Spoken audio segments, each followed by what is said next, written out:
Hey guys, well, it is here. We finally made it. I know we had to reschedule, but thank you guys so much to my esteemed panelists, but also thank you all the listeners for being patient with us. You know, life throws us curveballs, but I'm super excited to be here. I'm super excited for this conversation. And before we get into it, let me introduce all of my guests who have their own platforms. I have with me today Ms. Mahogany Bing of Mahogany Speaks. I have Shira Renee from Blemish Beauty Podcast, and I have my brother Shahi Henderson from Relationship Stuff 101 and from the Purple Pill Perspective. And of course, I am here, Langley, Casual Word Shazer, host of Casual Word and Casual Word Radio. Thrilled to be here. Guys, thank you so much for taking the time out to be here. All right. Thanks a lot for having me here.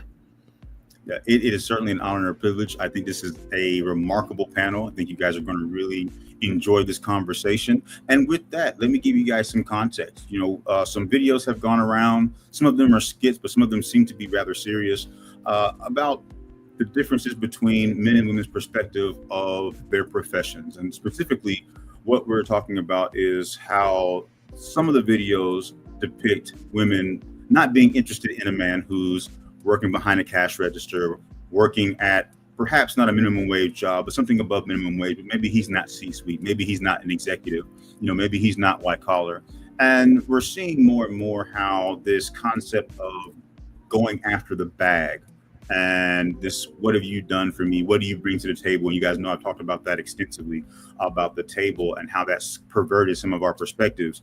And it seems that this is turning people away from individuals who are maybe not at a very high income level.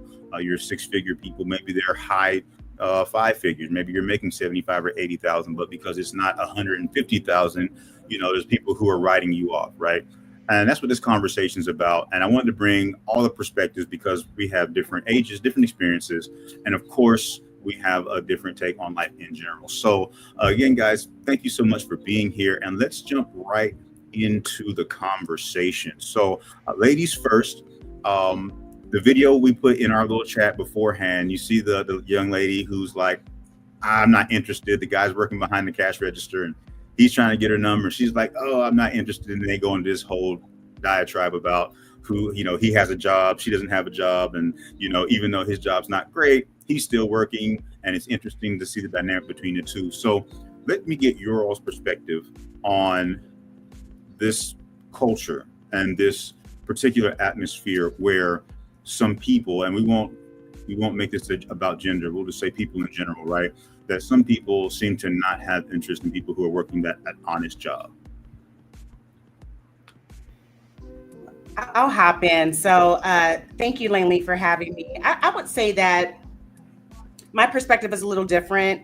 For me, my opinion is any legal job is an honorable job and it should be respected. And so I've not heard of this trend that people who have 9-to-5s are unattractive. I've not lived my life that way. I think for me, especially being at the age that I am at, it's more important for me when I'm looking for a mate that they have a retirement plan, that there's stability, and that they can take care of themselves and they're not necessarily looking for me to take care of them. I'm not necessarily looking for someone with potential. I'm looking for someone who is already potenched, if that makes sense. Yes. You know what I'm saying? So whatever you're doing to do that, it's honorable. I do think that there is this stigma of a 9-to-5 equating to low income, and that's not necessarily true. You use these numbers of someone making $75,000 to $80,000 or 150 or 500,000. At any one of those income levels, you can live outside of your means and be broke. 100%. Right. And so it's all about being responsible and taking care of your business. And that's kind of what I'm attracted to. Thank you. Sheila? I agree with Mahogany because, nowadays everything is so particular. Back in the day, in the 90s, it was like, okay, well, you don't have a job, you're a scrub, you're this, you're that. Now you have a job, it's the type of job that you have. Now you got a 9-to-5, or like you said, Mahogany, you can have six figures, but if you don't know how to manage your money, you're still going to be living paycheck to paycheck. So what is the difference? And usually nowadays, the people that have those stipulations on the type of job and things like that, they really don't.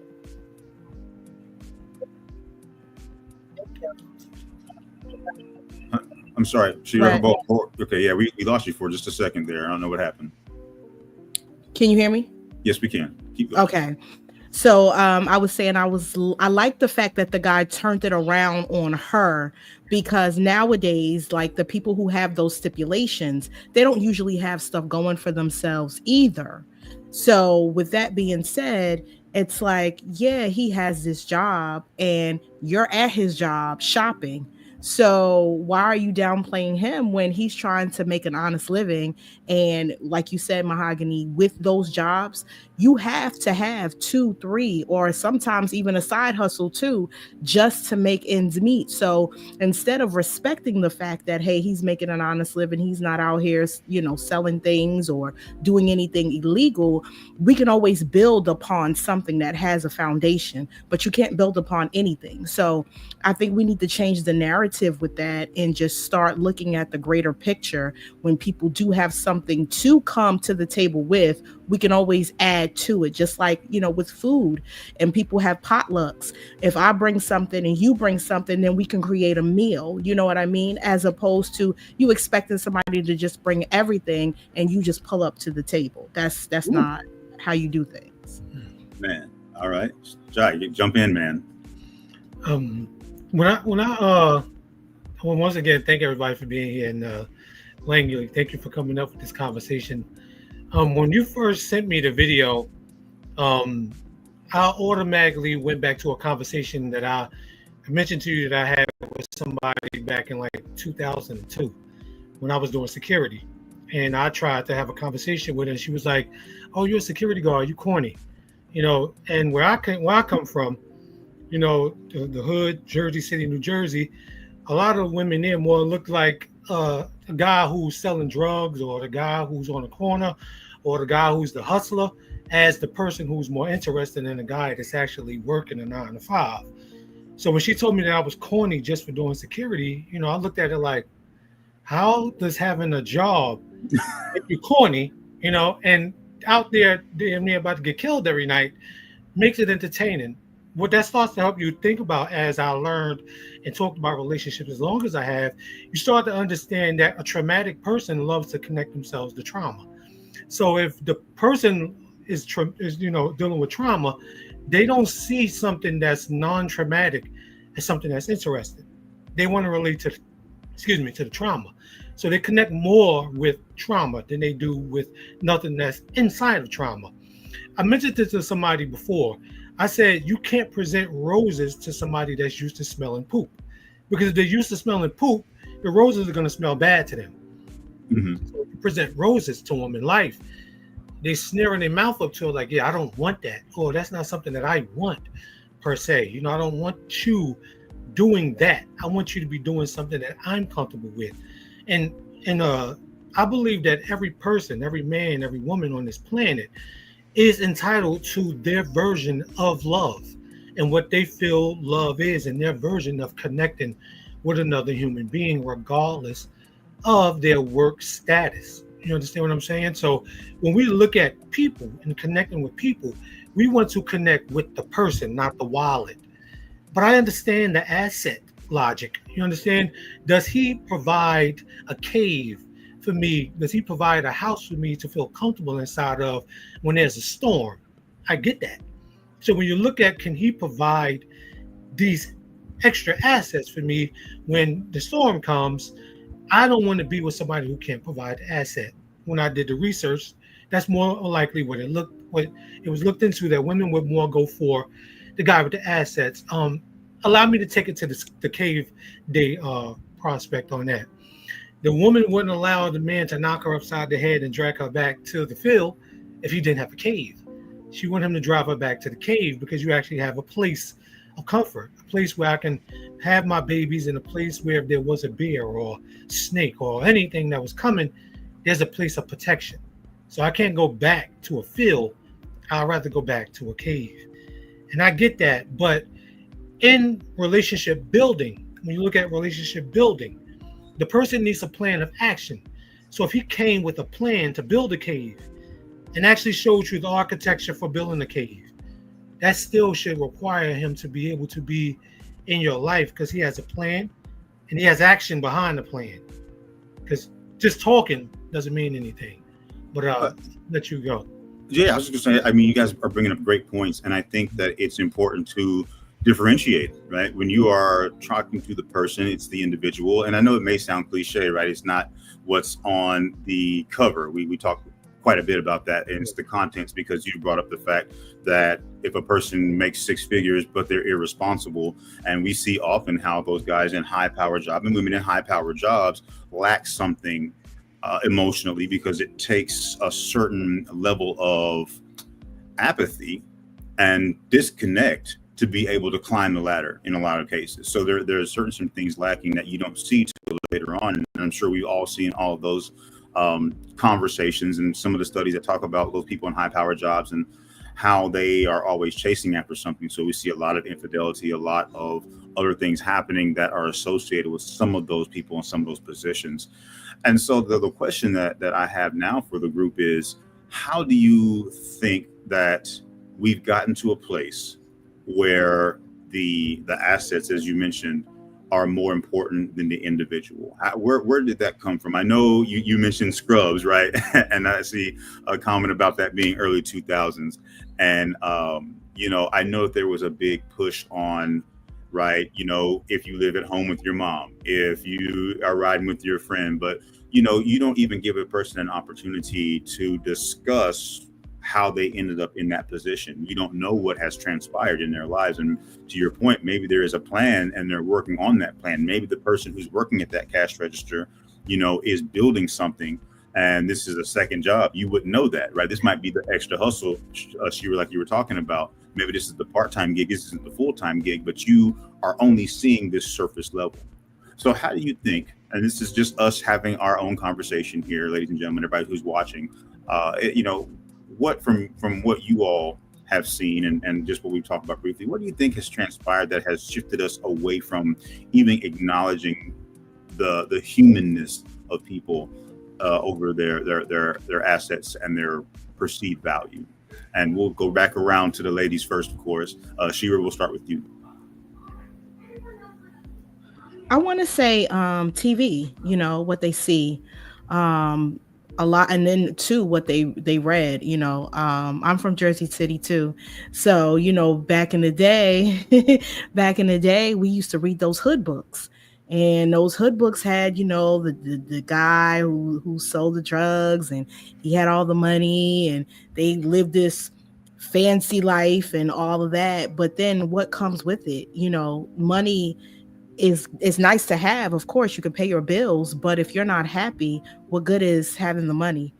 And then, you could be with someone who is just making it like a 9 to 5, and then you can have a great life and still be happy.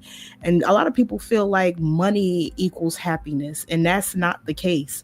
You can use all the money in the world to pay all your bills and to get out of debt and do that. But there are a lot of millionaires, there are a lot of celebrities who are out here and they're unaliving themselves because they're still unhappy. They have the ability to get any and everything that they want, but they don't have peace in their home. They don't have peace within themselves because, Shai said to his point, they're not happy within themselves and they're dealing with trauma. I was watching a television show called Married at First Sight. And this show in particular, these two strangers, they meet at the altar. And they have to commit to this marriage for 10 weeks. I think it's about 10 weeks or so.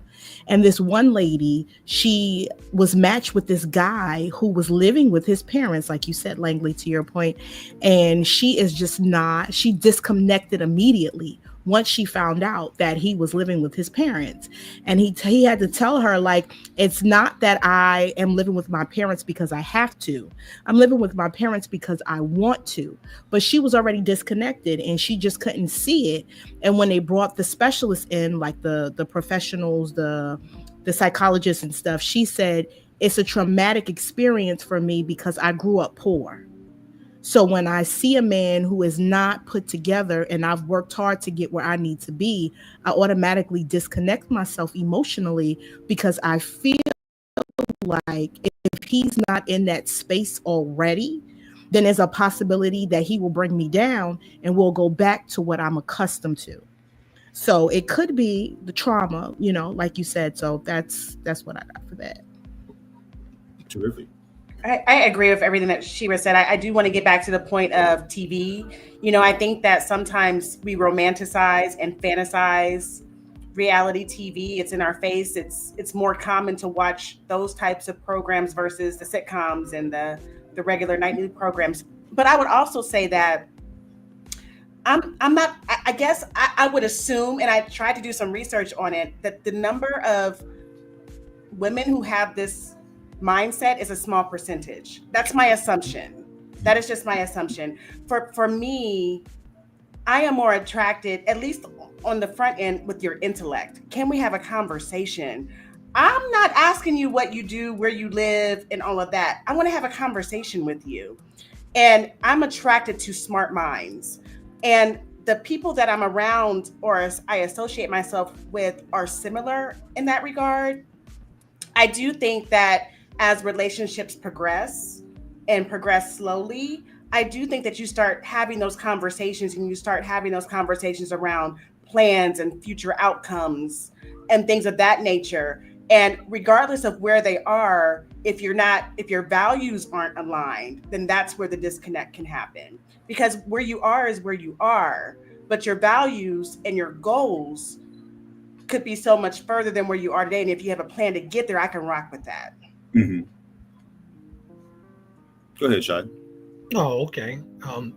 I believe I'm gonna go a little bit away from the television narrative to social media. Social media is our new giant. You understand? Social media is Godzilla.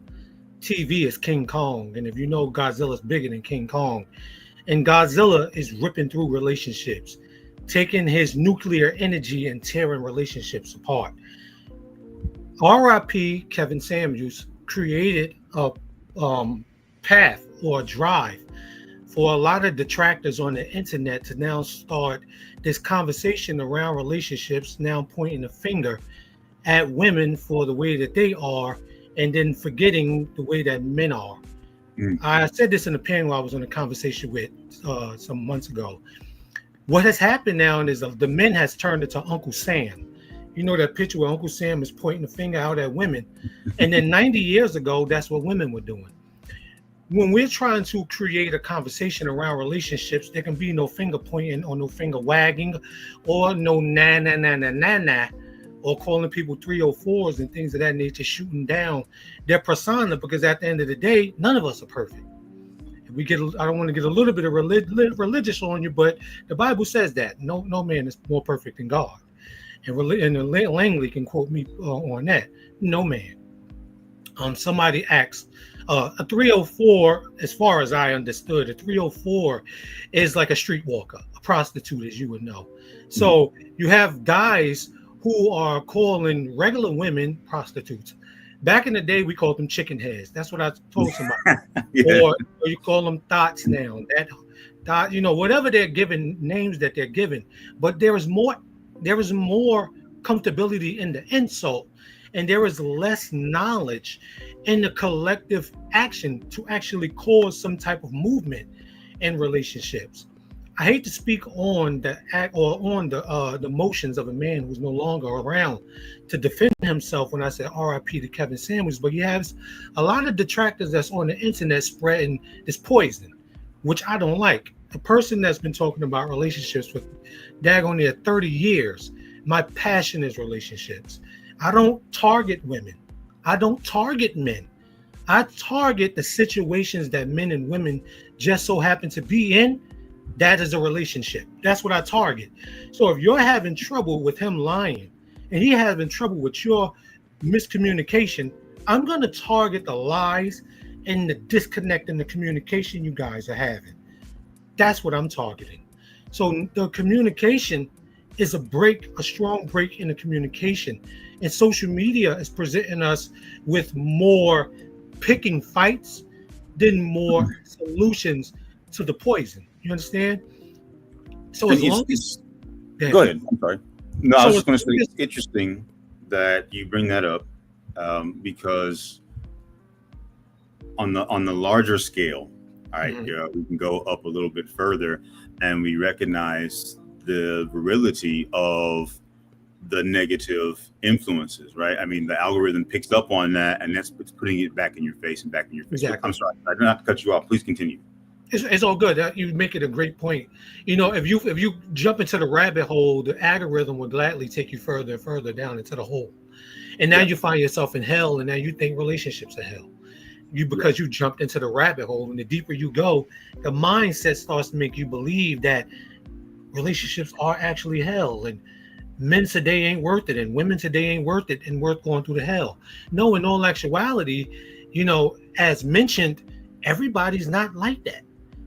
Everybody's not like what you are being presented to on the internet. You're just finding people who are making money off making you angry. And as long as hmm they can trigger a response from you, a like and a comment that'll get thousands and thousands of responses, you're going to consistently get information that makes you think that relationships are terrible. That's what made that guy create that parody about a woman coming to him on his regular job saying he's nothing. Then he insulted her, which got him a lot of likes because men feel, yeah, get her, tell her about herself. No, don't tell her about herself, because both of y'all actually may be with the in all actuality, because logically and psychologically, either one of y'all may not be at a level or a heightened level of psychology, which makes either one of y'all best for a relationship. When it comes to the mindset, as mentioned prior, that's the more thing that you need to stick into. How can this person grow with me mentally? Because at the end of the day, I don't know if everybody ever seen the movie American Psycho. This dude met a woman in the bar, took her home, literally and figuratively ate one of the women, and dropped the chainsaw on the other one.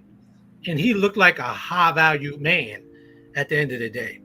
yeah, Looks are deceiving. Looks absolutely. are deceiving. Please jump right into the conversation, and I'll bring in my 2 cents here in a moment. But I Yeah. want to hear what you all are thinking. I mean, I definitely agree with everything that was just said. I do believe that looks are deceiving, and that's why we need to meet each other's minds and try to push past that representative that we talk so much about to find out what people's true intentions are. And that's man versus women and women versus men.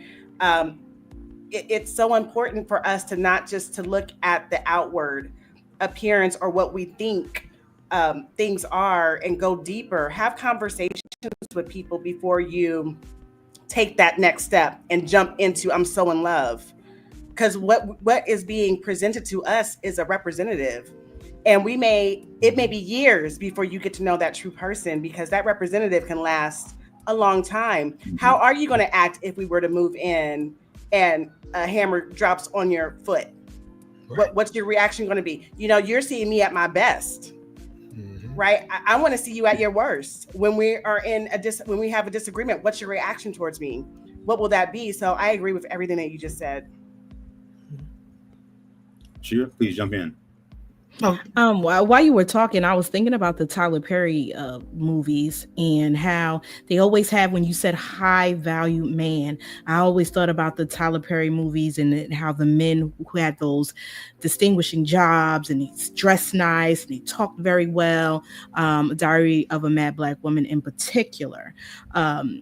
She said something about he's so into appearances, and on the outside everybody thinks that they are this perfect couple and they were so happy, and then behind closed doors he's beating on her, he's treating her like trash, he's doing all the things, and then she ends up meeting this man who has this 9 to 5, and immediately she turns her nose like, how can you afford this place Just because I work 9 to 5 doesn't mean I don't know how to save my money, or, I don't prioritize things enough to say, okay, well, this is for this, and then I'll do this when I have the time, or someone who is worth spending this money for. And then as time went on, she changed her narrative on how she saw people.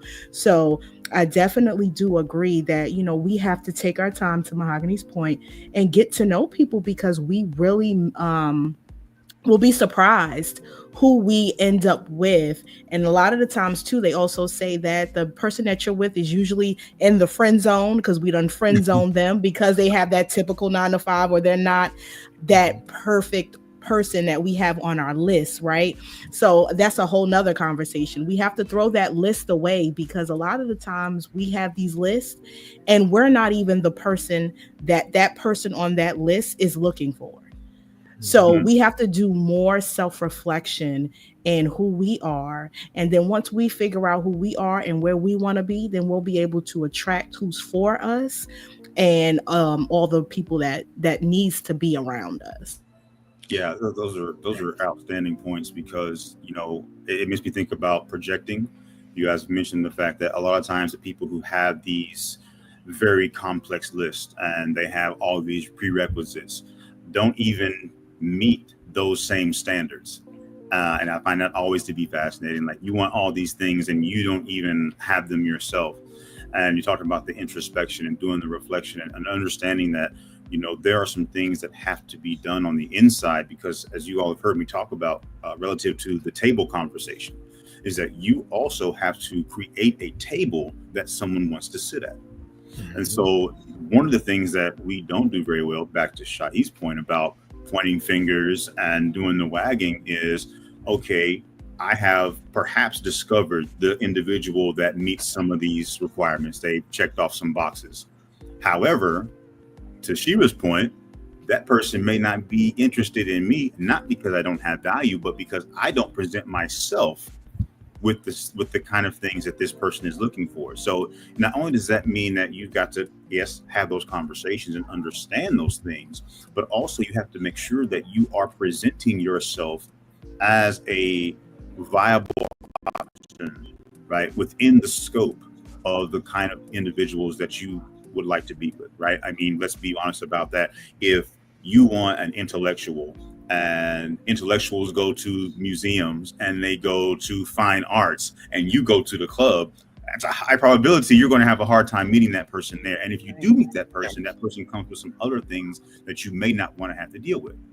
And so we have to be realistic about how we operate and our expectations, and making sure that all those things line up. We talk about alignment with the way that we want to see our lives go. And the other thing that really strikes me with this conversation is the way that we have romanticized the highlights. You guys have all talked about that, right? With social media, with television, everything that you see is a representation. Even if there's truth behind it, you only see certain aspects of people's lives. You only see, and it's interesting because we talk about the people who are giving relationship advice.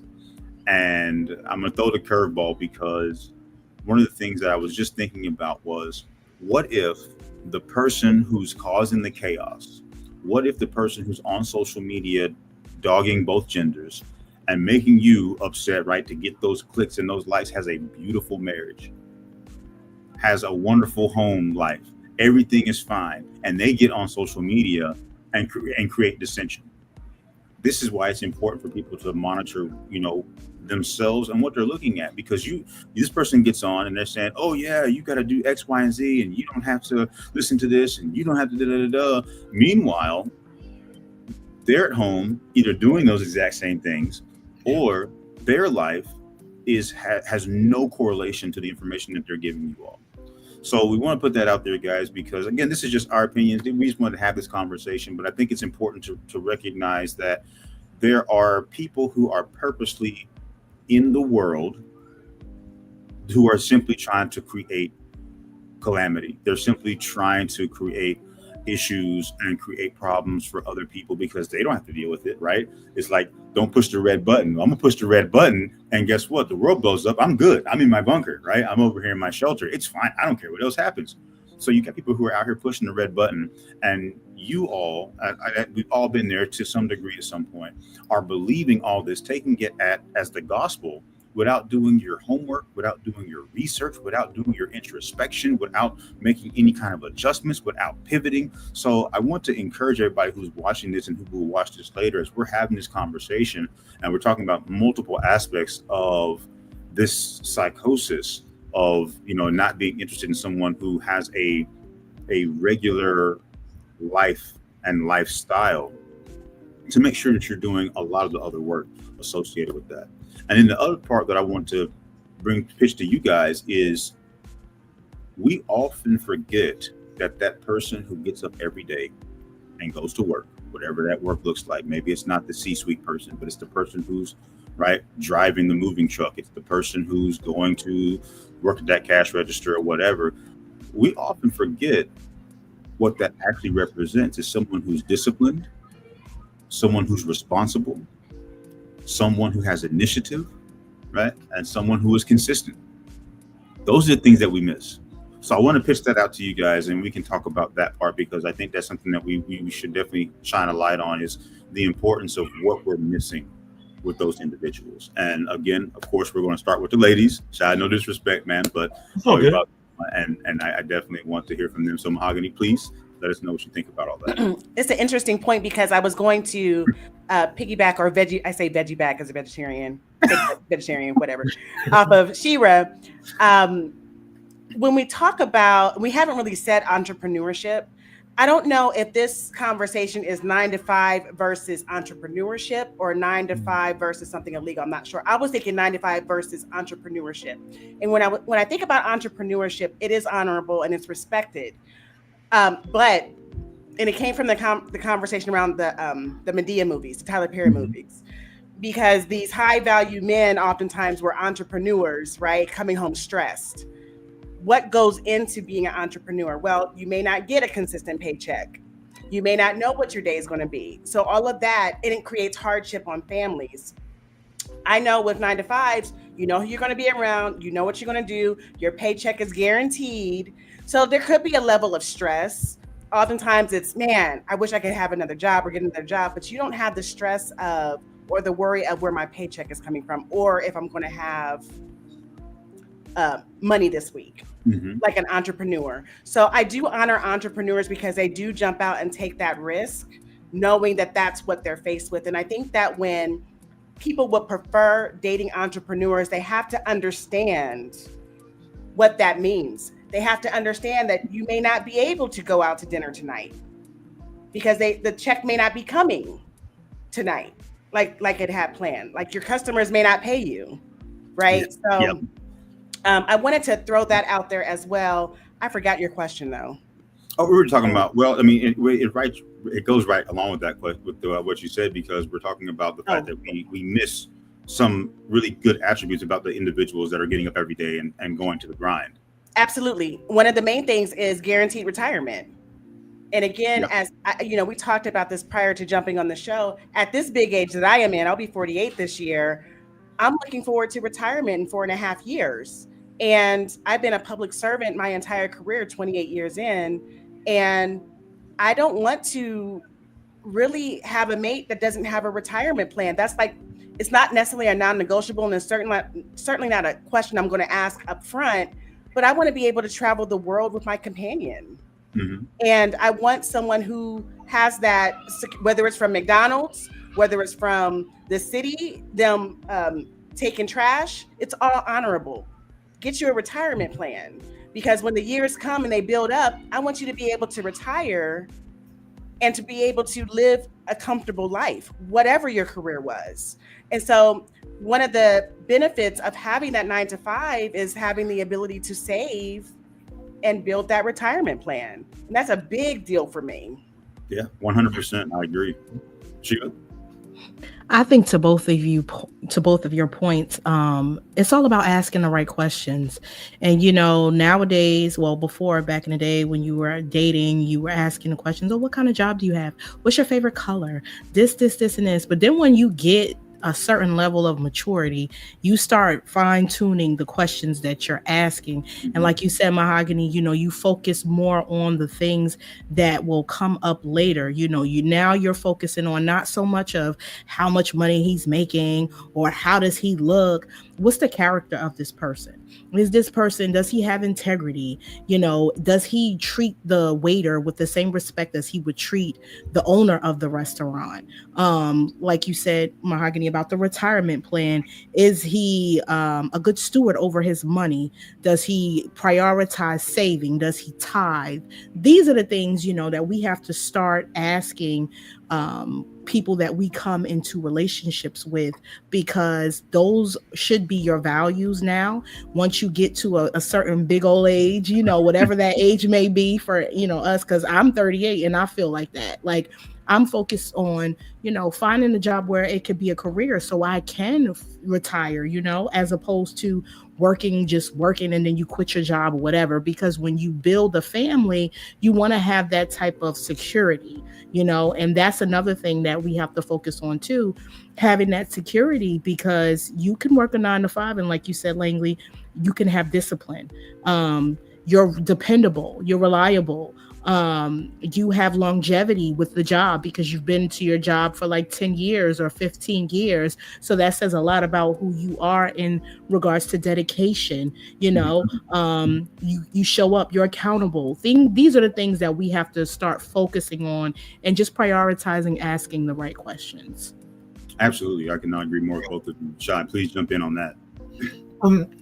Going with the current narrative that we're having.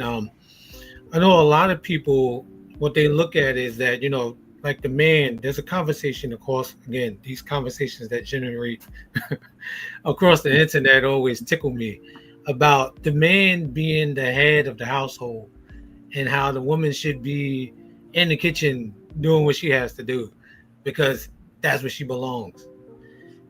In the relationship, both people are leaders. And I said this, and a lot of people tried to attack me on it because a lot of men want to say, no, we're the leaders, I am man, whatever. The man and the woman are leaders in a relationship together. You can ask a man, can you cook lasagna? No, I can't cook lasagna. Well, she's the leader in the kitchen, you're not. So when it comes to cooking, cleaning, and taking care of what she has to take care of, she's the leader. So you have to be okay with her leadership, and she has to be okay with your leadership. There is, and if you look at it, when I did some research writing my book, and I looked into the submissiveness conversation, in all actuality, there is no submission in the relationship. There's just a level of respect. Mm-hmm. So if someone is talking to someone about something and you have input, like we're doing right now, you don't jump and give your opinion while that person has already given an opinion. You're submitting to that person's knowledge that they're driving on a point right now. Then you give your point after that person is done. When you hear a lot of non-thinkers or people who hype up these conversations, having a conversation that makes you believe that every man thinks this way. God bless the people who generalize things. You understand? So a lot of people generalize things. I tend not to. I would use some women or some men or many times people, letting people know that there is an inclusive conversation here. We all sometimes have issues, or we all can fall into a moment of depression, or we all can have a problem that sets us back. So when you look at leadership in a relationship, and you look at the man that's driving the relationship, in all actuality, if he has an inability to drive, he's not going to do nothing but crash and wreck the whole relationship anyway.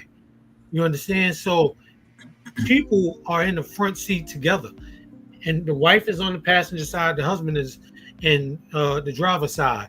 How many times have y'all known before GPS, the wife was actually the one telling the man where to go? Hey, you lost, you idiot. You don't know where to go. So she had more direction than him. So without her, he would be lost. You understand? And if y'all understand what I just did there, you need a partner. And she needs her role to match yours. Your role needs to match hers. And in that matching of roles, you understand, you need to know that that person has, again, the ability to drive home a relationship. Because if they don't, they're not going to do nothing but put both of you in the hole. A lot of men would ask a woman, what do you bring to the table? When he actually even know how to build a table yet. So you're asking her to bring something to a table you don't even know how to build. So a lot of men probably don't even know how to change out a light fixture, not a light bulb. Can you change a light fixture?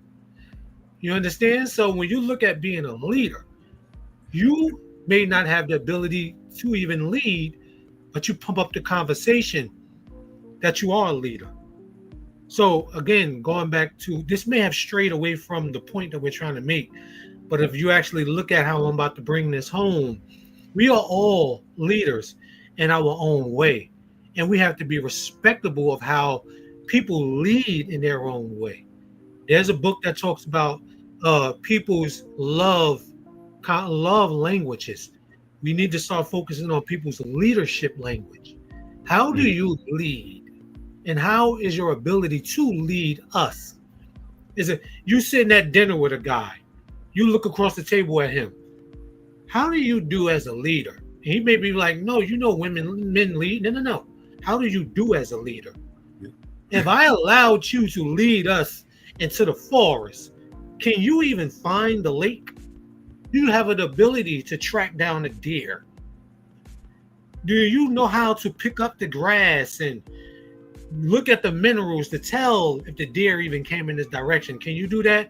Oh, no, I can't do that. Well, you have an inability to lead us to the lake then. But you know what? I don't have ability to lead us to the lake. But together, we can find the lake together. And we can get there and we can drink together. When we get there together, we can enjoy the fact that we've gotten here because of each other. And not because of you. And not because of me. Because of us. And that's beautiful, because that's what this entire conversation is about, is understanding that we have to be able to work together. And it takes work individually to begin to work as a collective. And I think that's one of the things that we have to drive home, because that's some of the things that I think a lot of people miss, is you've got to do that work individually. You talked about building that table. You know, I love the table conversation. And correct, you want to bring someone, and we all have that. What do you bring to the table? What do you bring to the table? Well, I can't bring anything to a table that doesn't exist. Right. And I can't bring anything to a table that's dirty. You still got some stuff you got to clean up. And the thing that I also want to bring to everybody's attention that we often talk about when we have this submissive conversation is that we have blurred the line between submission and subservience. There's two different things. And so for so long, men especially, because to your point, Shai, you know, this whole I'm the leader, I am man, hear me roar conversation is like, okay, however, the submission is that respect for your ability to lead if you have it. And men have often thought that they should have, right, indentured servants, for lack of a better way to put that, right? Women are supposed to be that whole in the kitchen, you know, barefoot pregnant thing is like, it's supposed to be, you know, subservient. And that's not the case. It's mutual, right? It's everybody has their area of expertise. Everybody has the things that they're good at. For example, you know, I know people who, you know, the man is a great leader when it comes to the labor portion, to your point, right? So he can build things, he can fix things, he can do all stuff around the house, but he's terrible with finances. His wife, however, right, is brilliant, manages all the financial aspects, and they work together, and it works. And you have to find that thing that works. You know, I talk about this often, and it is one of the most profound things I've ever heard in my life. Was at a leadership conference, and the gentleman came out, and the first thing he said was, if two people are just alike, one person is not necessary.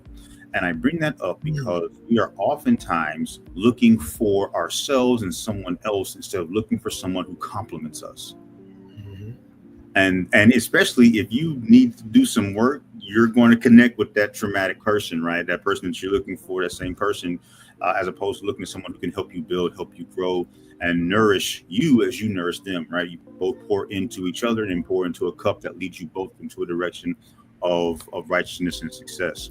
So I love this conversation. We are out of time, unfortunately. This has been rich and wonderful. And thank you guys so much again for being here. I hope that everybody who's listening was able to get a moment to learn some things, to glean some things, and more importantly, away from the conversation, follow these individuals, because as you can see and hear, they are brilliant, they are insightful, they are experienced, they have great words and great wisdom. And I'm going to give them a minute to go ahead and just tell everybody where they can find you. We'll start with Shira. Let everybody know where they can find you. Okay, so you guys, I am the host of the Blemish Beauty Podcast, and you can find me on Apple Podcasts. You can find me on Facebook and on YouTube every Tuesday and Thursday at 7 p.m. Eastern Standard Time. Thank you so much. Mahogany? Hey, I am your girl Mahogany, the host of Mahogany Speaks. You can find me on Spotify, on Facebook, and on Instagram. And Langley, thank you so much for having me. And I wasn't done, so we got to do a part 2. Hey, I'm here for it. We're gonna keep it going. There's so many things that we need to unpack. This is probably going to turn into a regular thing. So everybody be on the lookout for that in the very near future. Shai, go ahead, man. Yes. Relationship Stuff 101. You can find it on Instagram as Rship 101. TikTok, same thing. Facebook as Relationship Stuff 101. The podcast, wherever you get your podcast, is Relationship Stuff 101. I've actually changed and went away from the purple pill perspective narrative and brought it back to Relationship Stuff 101. So that's also on YouTube. And again, wherever you can, wherever you have your social media, Relationship Stuff 101 or Rship 101 is where you can find me. Yep. Thanks, guys, again. And of course, this is your boy Langley, host of Casual Word Radio. And guys, you can find me on all the platforms that have podcasts. Of course, I'm also on YouTube. You can also find some of these episodes, not this one, but some other episodes will be on the Sheen TV app, as well as on the Roku, on King Network TV. Those are there as well. So again, guys, make sure that you follow these individuals, check out their content, check out their guests. I love watching them interview and people that they have to come on, and the stories that are shared. It is simply rich, and it is insightful, and it is a wonderful time. You won't regret a single podcast episode from any of these individuals when you get a chance to sit down and watch them. So guys, listen, thank you so much again. Thank you to my esteemed guests and fellow podcast hosts for being here, taking time out of your day. Listen, guys, this is live. You can go back and watch this anytime once we come off live. But you guys know we got to keep on keeping on, keep on putting up the good fight, and keep on spreading these good words, because somewhere someone is being inspired. So as always, guys, let's change the way that we think so we change the way that we live. And until next time, stay blessed. All right. Have a good one.